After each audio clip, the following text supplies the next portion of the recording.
Hello दोस्तों, हमारे YouTube channel में आप सभी का स्वागत है। आज हम डीएलएड 4th सेमेस्टर के सामाजिक अध्ययन के लघु उत्तरीय प्रश्नों के बारे में चर्चा करेंगे। चलिए तो स्टार्ट करते हैं। उत्तर प्रदेश के संदर्भ में प्रमुख शक्ति के साधन बताइए। राज्य में शक्ति के प्रमुख साधन निम्नलिखित हैं। जल विद्युत केंद्र। प्रदेश में जल विद्युत केंद्र मोहम्मदपुर, खतिया, पथरी, रिहंद आदि स्थानों पर पाए जाते हैं। ताप विद्युत केंद्र। ताप विद्युत केंद्र प्रदेश में हरदुआगंज, पनकी, ओबरा, पारीक्षा, अनपाड़ा, टाडा और ऊंचाहार में स्थित है। तीसरा, परमाणु विद्युत केंद्र प्रदेश का एकमात्र परमाणु विद्युत केंद्र नरौरा, बुलंदशहर में है। चौथा, बहुउद्देशीय परियोजनाएं। रिहंद बांध, शारदा परियोजना, रामगंगा परियोजना, माता टीला गंडक परियोजना, घाघरा नदी परियोजना, मध्य गंगा नहर परियोजना, शारदा सहायक परियोजना, गोविंद बल्लभ सागर परियोजना, राजघाट बांध परियोजना। नेक्स्ट, जैव विविधता किसे कहते हैं? जैव से मतलब है कि जीव जंतु और पेड़ पौधे यानी पादप, और विविधता मतलब पाई जाने वाली विभिन्नता। तो जीव जंतुओं और पादपों में पाई जाने वाली विभिन्नता को ही हम जैव विविधता कहते हैं। जैव विविधता से तात्पर्य किसी स्थान विशेष पर पाए जाने वाला विभिन्न जंतुओं और उनकी प्रजातियों से है। नेक्स्ट, भारत छोड़ो आंदोलन पर टिप्पणी लिखिए या भारत छोड़ो आंदोलन के महत्व की विवेचना कीजिए। दोनों का आंसर एक होगा। 14 जुलाई 1942 को वर्धा में आयोजित कांग्रेस कार्य समिति की बैठक में भारत छोड़ो आंदोलन पर एक प्रस्ताव पारित किया गया। भारत छोड़ो आंदोलन को अगस्त क्रांति के नाम से भी जाना जाता है। तो भारत छोड़ो आंदोलन को किस नाम से जाना जाता है? अगस्त क्रांति के नाम से। ठीक है।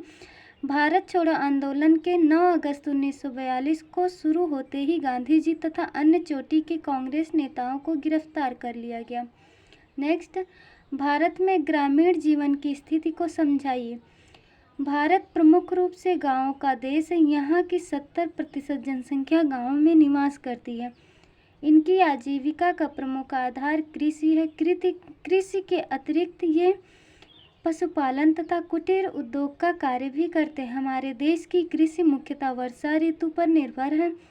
गांव शब्द आते ही हमारे दिमाग में एक ऐसा चित्र उभरता है जहाँ की आबादी सड़क, बिजली, पानी, शिक्षा, स्वास्थ्य इत्यादि मूलभूत सुविधाओं से वंचित। आज गांव की स्थिति में तेजी से बदलाव आ रहा है, क्योंकि गांव के विकास के बगैर देश के विकास की कल्पना अधूरी है। महात्मा गांधी की मान्यता थी कि भारतीय ग्रामीण जीवन का पुनर्निर्माण ग्राम पंचायतों की पुनः स्थापना के द्वारा ही संभव है। नेक्स्ट, अम्लीय वर्षा के कारणों पर प्रकाश डालिए। वायुमंडल में उपस्थित कार्बन डाइऑक्साइड जैसे जल वाष्प से मिलकर कार्बनिक अम्ल बनाती है, जिसके कारण वर्षा के जल की प्रकृति सामान्यतः अम्लीय होती है। उद्योगों, वाहनों तथा ताप बिजली घरों से निकली सल्फर व नाइट्रोजन के ऑक्साइड SO2 तथा NO2 और वायुमंडल में सम्मिलित होते रहते हैं। यह ऑक्साइड जल वाष्प वर्षा के जल में घुलकर उसकी अम्लीयता को बढ़ाते हैं। पानी की ऐसी वर्षा जिसमें अम्लता अधिक होती है अम्लीय वर्षा कहलाती है। अम्लीय वर्षा के कारण ही आज ताजमहल का रंग पीला पड़ रहा है। ठीक है। नेक्स्ट, संयुक्त राष्ट्र संघ की स्थापना कब हुई? इसके प्रमुख उद्देश्य क्या हैं? संयुक्त राष्ट्र संघ का गठन के उद्देश्य बताइए। संयुक्त राष्ट्र संघ द्वारा विश्व शांति की स्थापना के लिए किए गए प्रयासों की विवेचना कीजिए। तीनों साल में पूछा गया, 2021, 2022, 2017। इसका उत्तर, प्रथम विश्व युद्ध के पश्चात विश्व में शांति स्थापित करने तथा उसे बनाए रखने के लिए राष्ट्र संघ लीग ऑफ नेशंस की स्थापना की गई थी, लेकिन यह अपने उद्देश्यों को पूरा न कर सका। इसलिए विश्व में पुनः युद्ध न हो और सभी राष्ट्रों के आपस में मधुर संबंध बने रहें, इन्हीं उद्देश्यों की पूर्ति के लिए संयुक्त राष्ट्र संघ UNO की स्थापना हुई। विश्व में शांति स्थापित हो इसलिए UNO की स्थापना की गई। आगे, 20वीं शताब्दी के प्रारंभ में उग्र राष्ट्रीयता की भावना पनपने के कारण 2 विश्व युद्ध हुए। इसके फलस्वरूप विभिन्न देशों के लोग इस बात पर विचार करने लगे कि भविष्य में युद्ध न हो। इस कारण संयुक्त राष्ट्र संघ की स्थापना हुई। इसकी स्थापना 24 अक्टूबर 1945 को हुई। यह सह-अस्तित्व, सहयोग, आंतरिक मामलों में अनहस्तक्षेप, अनाक्रामक तथा शांतिपूर्ण ढंग से विश्व समस्याओं के समाधान का पोषक है। इसके एक विभाग यूनेस्को का मुख्य कार्य यही है। इस संबंध में यूनेस्को की प्रस्तावना में कहा गया है कि सरकारों के एकमात्र आर्थिक और राजनीतिक व्यवस्था पर आधारित शांति ऐसी शांति कदापि नहीं हो सकती जिससे विश्व की जनता का निरंतर सर्वसम्मत और सच्चा सहयोग प्राप्त हो सके। इस कारण शांति स्थापना का आधार मानव जाति की बौद्धिक एवं नैतिक एकता होनी चाहिए। आगे प्रस्तावना में कहा गया है कि चूंकि युद्ध मनुष्यों के मस्तिष्क में उपजता है, अतएव मनुष्यों के मस्तिष्कों में ही शांति की किलेबंदी करनी होगी। तब से यह शांति की दिशा में प्रयासरत है। संयुक्त राष्ट्र संघ की जनरल असेंबली ने सन 1999 में 2001 से 2010 तक के दशक को विश्व के बच्चों के लिए शांति और अहिंसा के संस्कृति का अंतर्राष्ट्रीय दशक घोषित किया था। इस अवधि में कई राष्ट्रों ने इस दिशा में कार्य भी किया। वर्तमान में विश्व में कई संस्थाएं शांति सद्भाव की दिशा में कार्य कर रही हैं। इसमें कतिपय निम्नवत हैं। इजराइल के हैफा विश्वविद्यालय का the centre for research on education for peace, the earth and peace education associates international, New York. Bharat में Gandhi peace foundation, Gandhian institute of studies, Jaipur peace foundation आदि। उत्तर प्रदेश के प्रमुख त्योहार एवं तीर्थस्थलों का वर्णन कीजिए। उत्तर प्रदेश के मुख्य पर्व एवं त्योहार हैं हिंदू मकर संक्रांति, बसंत पंचमी, महाशिवरात्रि, होली, रामनवमी, दशहरा, दीपावली, नागपंचमी, रक्षाबंधन, गणेश चतुर्थी, कृष्ण जन्माष्टमी, नवरात्रि, भैया दूज, गोवर्धन पूजा, कार्तिक पूर्णिमा, तीज, करवा चौथ, अमावस्या, अनंत चतुर्दशी, देवोत्थान एकादशी आदि। मुस्लिम में कौन कौन से ये त्यौहार मनाए जाते हैं? रमज़ान, ईद उल जुहा, मुहर्रम, ईद उल फितर, बारफात, शब-ए बारात आदि। सिख में वैसाखी, गुरु नानक जयंती, गुरु गोविंद सिंह जयंती व गुरु अर्जुन देव बलिदान दिवस आदि। ईसाई में गुड फ्राइडे, ईस्टर, क्रिसमस व नववर्ष आदि। बौद्ध में बुद्ध पूर्णिमा, बुद्ध जयंती आदि। जैन महावीर जयंती आदि। उत्तर प्रदेश के प्रमुख तीर्थ स्थल कौन कौन से हैं? वाराणसी, मथुरा, इलाहाबाद, वृंदावन। प्राचीन तीर्थ स्थानों में वाराणसी हो गया, विंध्याचल, अयोध्या, चित्रकूट, प्रयाग, नैमिषारण्य, मथुरा, वृंदावन, देवा शरीफ, फतेहपुर सीकरी में शेख सलीम चिश्ती की दरगाह, सारनाथ, श्रावस्ती, कुशीनगर, संकिसा, कंपिल, पिपरावा और कौशाम्बी प्रमुख हैं। आगरा, अयोध्या, सारनाथ, वाराणसी, लखनऊ, झांसी, गोरखपुर, जौनपुर, कन्नौज, महोबा, देवगढ़, बिठूर और विंध्याचल में हिंदू एवं मुस्लिम वास्तुशिला और संस्कृति के महत्वपूर्ण खजाने हैं। नेक्स्ट, मध्याह्न भोजन कार्यक्रम के प्रमुख उद्देश्यों पर प्रकाश डालें। मध्याह्न भोजन कार्यक्रम के प्रमुख उद्देश्य प्राथमिक विद्यालयों में नामांकन को बढ़ाना, पुनः दाखिले तथा उपस्थिति को बढ़ाना एवं बच्चों के पोषण स्तर को बढ़ाना है। नेक्स्ट, नागरिक सुरक्षा के महत्व एवं संगठन को स्पष्ट कीजिए। नागरिक सुरक्षा संगठन का उद्देश्य हवाई आक्रमणों से जन धन की हानि को कम करना, औद्योगिक कृषि क्षेत्र में उत्पादन बनाए रखना, जनता के मनोबल को बनाए रखना, प्राकृतिक आपदाओं के समय राहत एवं बचाव कार्य में सहयोग करना, शांतिकाल में अधिकारियों स्वयंसेवकों को प्रशिक्षित करना तथा अन्य सामाजिक व जन कल्याणकारी कार्य जैसे पल्स पोलियो महामारी की रोकथाम के लिए टीकाकरण आदि में सहयोग करना है इस संगठन का उद्देश्य है। नेक्स्ट, स्वराज दल का गठन कब किया गया और इसके उद्देश्य क्या थे? स्वराज दल के गठन को समझाइए। स्वराज दल का उदय जब मार्च 1922 में गांधी जी की गिरफ्तारी हुई, राष्ट्रवादी खेमे में बिखराव आने लगा। कांग्रेसियों के बीच इस बात की बहस छिड़ गई कि ऐसे संक्रमण काल में अब कौन सा रास्ता अपनाया जाए। दिसंबर 1922 में दिसंबर 1922 में कांग्रेस का वार्षिक अधिवेशन हुआ। इस अधिवेशन में कांग्रेस खिलाफत स्वराज्य पार्टी की नींव पड़ी। विधान परिषदों में प्रवेश की वकालत कर रहे विचारधारा के समर्थक वल्लभ भाई पटेल, राजेंद्र प्रसाद, सी राजगोपालाचारी तथा M.A. अंसारी थे तथा दूसरी ओर स्वराज पार्टी की अगुवाई C.R. दास तथा मोतीलाल नेहरू कर रहे थे। स्वराज्य दल का गठन वर्ष 1923 में किया गया था। इसके उद्देश्य केंद्रीय व्यवस्थापिका तथा विधान परिषदों के चुनाव में भाग लेना था। 19वीं शताब्दी के भारतीय समाज में कौन कौन सी कुप्रथाएं प्रचलित थीं? भारत में 19वीं शताब्दी में जाति प्रथा, छुआछूत, सती प्रथा, बाल विवाह, बहुपत्नी विवाह, कन्यावध, निरक्षरता, स्त्री शिक्षा का अभाव आदि बुराइयां चरम सीमा पर थी। नेक्स्ट, ज्योतिबा फूले कौन थे? समाज सुधारक हेतु इनके द्वारा किए गए कार्यों का उल्लेख कीजिए। इसका उत्तर है महात्मा ज्योतिराव गोविंदराव फूले। इनका पूरा नाम है ज्योतिराव गोविंदराज फूले। 19 अप्रैल 1827 से 28 नवंबर 1890 एक भारतीय समाज सुधारक, समाज प्रबोधक, विचारक, समाजसेवी, लेखक, दार्शनिक तथा क्रांतिकारी कार्यकर्ता थे। इन्हें महात्मा फूले एवं ज्योतिबा फूले के नाम से भी जाना जाता है। सितंबर 1873 में इन्होंने महाराष्ट्र में सत्यशोधक समाज नामक संस्था का गठन किया।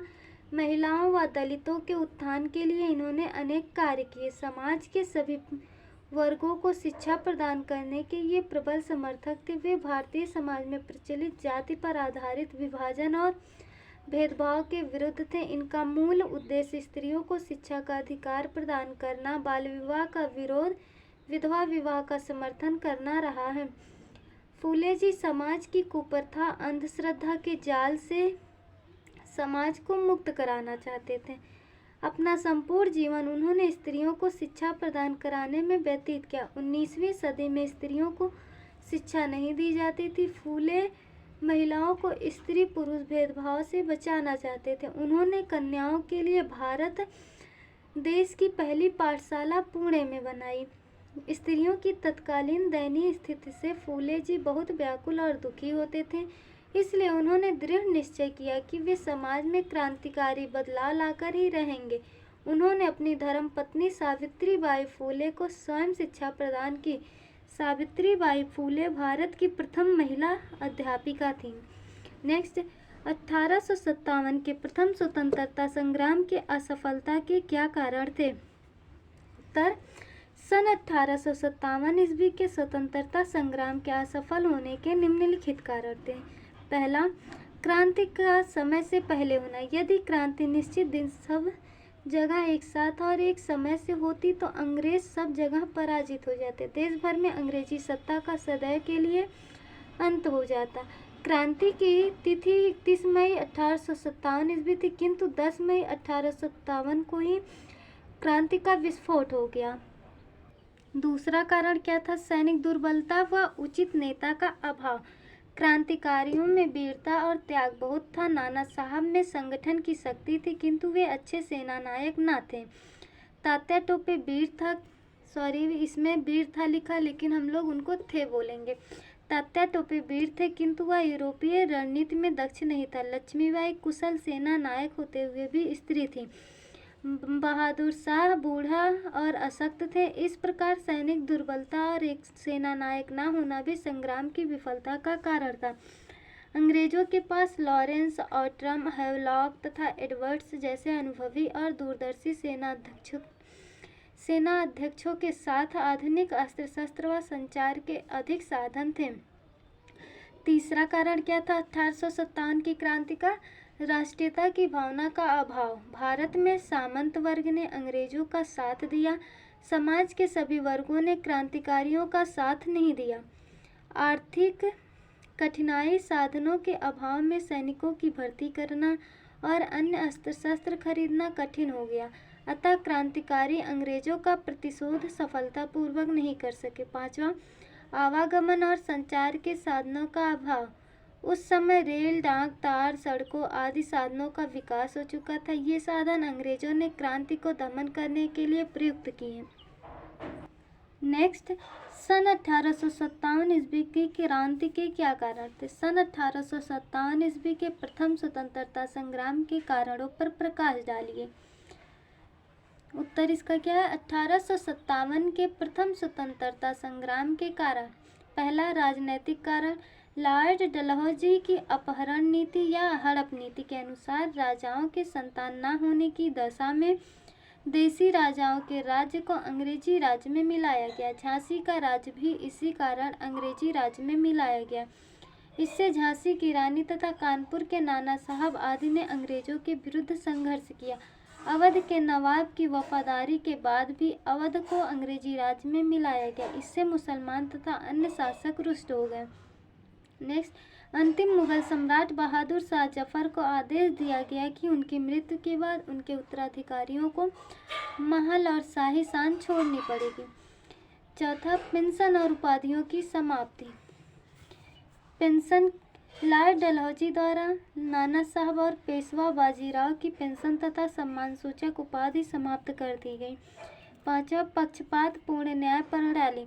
ब्रिटिश न्याय प्रणाली भारतीय कानून की अनदेखी व अवहेलना करती थी। यह प्रणाली भारतीयों के अत्यधिक खर्चीली, पेचीदी तथा अवधिपूर्ण यानी लंबी प्रक्रिया लगती थी। दूसरा कारण क्या था? धार्मिक कारण। ईसाई धर्म का प्रचार। मिशनरियों ने भारतीय जनता को ईसाई बनाया था। जातिवाद की उपेक्षा। रेलवे तथा अंग्रेजी शिक्षा के आरंभ से जातिवाद मानने वाले भारतीयों ने अन्य धर्म के लोगों के साथ यात्रा करना, बैठना और पढ़ना धर्म में हस्तक्षेप समझा। नेक्स्ट कारण क्या थे? चर्बी लगे कारतूसों का प्रयोग। सैनिकों को जो कारतूस प्रयोग के लिए दिए गए उनमें गाय और सूअर की चर्बी मिली हुई थी। इससे हिंदू और मुसलमान सैनिक भड़क गए। सैनिक कारण क्या था? भेदभाव नीति। सेना में भारतीय सूबेदार का वेतन नए यूरोपीय रंगरूट से भी कम था और भारतीय सैनिकों के पदोन्नति के अवसर कम थे। दूसरा, परेड में भारतीय सैनिकों के सम्मान को कुचला जाता था। तीसरा, रियासतों की सेना समाप्त कर दी गई। इससे अवध की सैनिक बेकार हो गए। चौथा, सेना से हटाए गए सैनिक भी अंग्रेजों के शत्रु हो गए।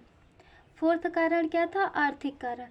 कुटीर उद्योग धंधों का विनाश। विदेशी सामान के भारत में आने से भारतीय माल की बिक्री बंद हो गई। इससे उद्योग धंधे नष्ट हो गए और भारतीय दस्तकार बेकार हो गए। दूसरा, मजदूरों में बेरोजगारी बढ़ गई। खेतीहर किसानों की दशा खराब हो गई। देश का धन विदेश चला गया। तीसरा, बेकारी के कारण इस प्रकार के लोग संगठित होकर अंग्रेजों के विरुद्ध हो गए। फोर्थ, शिक्षित भारतीयों को उच्च पदों पर नियुक्त नहीं किया जाता था। उन्हें अंग्रेज कर्मचारियों की तुलना में बहुत कम वेतन दिया जाता था।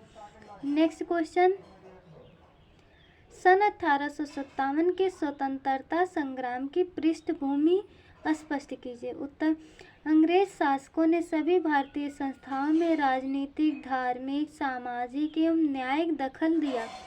इससे भारतीय प्रभुत्व वर्ग वालों को सीधे ठेस पहुंची। इससे शासक और जनता के बीच संदेह का माहौल बना। नेक्स्ट क्वेश्चन, प्रथम स्वतंत्रता संग्राम से जुड़े बहादुर शाह जफर की स्थिति का वर्णन कीजिए। यद्यपि भारत में राजनीतिक सत्ता अंग्रेजों के हाथों में थी, फिर भी दिल्ली का शासन बहादुर शाह जफर के नाम से चलता था। अंग्रेजों ने मुगल बादशाह जफर के साथ अपमानजनक व्यवहार किया था। नेक्स्ट क्वेश्चन, 1857 की क्रांति की योजना को सविस्तार समझाइए। क्रांति की योजना, देश में व्याप्त अशांत परिस्थितियों के कारण एक सशक्त संघर्ष द्वारा भारत से अंग्रेजों से बाहर निकालने की योजना बनाई गई। स्वतंत्रता संग्राम की योजना का कार्य नाना साहब, तात्या टोपे, झांसी की रानी लक्ष्मीबाई तथा कुंवर सिंह आदि ने आरंभ किया। इस आंदोलन का अखिल भारतीय नेतृत्व करने के लिए बहादुर शाह जफर को चुना गया। दिल्ली, लखनऊ, झांसी, मैसूर व अवध के नवाबों, राजाओं तथा जमींदारों से संपर्क किया गया। मुगल सम्राट बहादुर शाह तथा उनकी बेगम जीनत महल, अवध के नवाब की बेगम हजरत महल तथा कुंवर सिंह आदि का संगठन बनाया गया। आंदोलनकारियों द्वारा रोटी तथा कमल के फूल को विद्रोह के संदेश का प्रतीक बनाया गया। संघर्ष की तिथि 31 मई 1857 निश्चित की गई।